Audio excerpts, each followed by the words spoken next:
செங்கோட்டையன் கட்சியில் சேர்ந்ததுனால ஜெயலலிதாவுடைய படத்தை சட்டப்பையில் வைக்க அனுமதிச்சிட்டீங்க.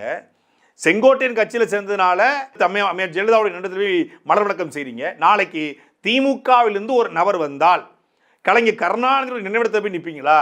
கலைஞர் கருணாநிதியுடைய புகைப்படத்தை பயன்படுத்துவீங்களா என்ற கேள்வியை நான் எழுப்புறேன். இதுக்கு லயலாமணி என்ன பண்ணிருக்கணும்? மறுப்பு சொல்ல அடுத்து 2வது சுற்றில் ஒரு பேச வருவார், மறுப்பு சொல்லியிருக்கலாம். இதனால தான் சொல்கிறேன், இது கொள்கையற்ற அப்படின்னு நான் நிறுத்திட்டேன். ஆச்சரியக்குரியோ கேள்விக்குரியோ அப்படிங்கிறதா அர்த்தம். கொள்கையற்ற நிப்பாட்டுறேன். கீழே ஆடியன்ஸ் வந்து ஒருத்தர் கொள்கையற்றன்னு சொன்னாலே தற்குறி அப்படின்னு ஒட்டுமொத்த தமிழ்நாட்டு மக்களுக்கும் தெரியும். அவர் திமுக தான் என்ன தற்குறின்னு சொல்லி தாவேகா தலைவர் பக்காமாஸ் கட்சியோட தலைவர் சொல்றாரு. ஆனால் உண்மையிலே ஒட்டுமொத்த தமிழ்நாட்டு மக்களுக்கே தெரியும் தாவேகானாலே தற்குறி தான். அது தமிழக வெற்றி கழகமா தற்குறி வெற்றி கழகமா என்கிற அளவுக்கு தான் மாறி இருக்கிறது. அதுக்கு 1000 காரணங்களை சொல்லலாம். ஏன் தற்குறி அப்படிங்கிறதுக்கு காரணங்களை நம்ம அடுக்க முடியும். அது பொது மேடை, ஒரு தொலைக்காட்சி என்பதனால அன்பார்லிமெண்ட்ரி வேர்டாக தற்குறி இருக்கு அப்படின்னு. அது பார்லிமெண்ட்ரி வேர்டு தான். தற்குறிங்கிறது ஒன்றும் தப்பான வார்த்தை கிடையாது. ஆனாலும் நானாகவே சபை நாகரிகம் கருதி தற்குறிங்கிற வார்த்தையை தவிர்த்தேன்.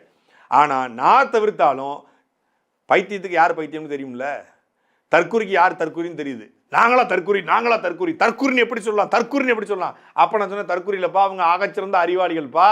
தலைவர் பேசிட்டு இருக்கும்போது மரத்தில் ஏறி இளநியை பறிக்க மாட்டாங்க. ஏர்போர்ட்டில் வந்து பன்னி மேய்ஞ்ச மாதிரி ஓட மாட்டாங்க.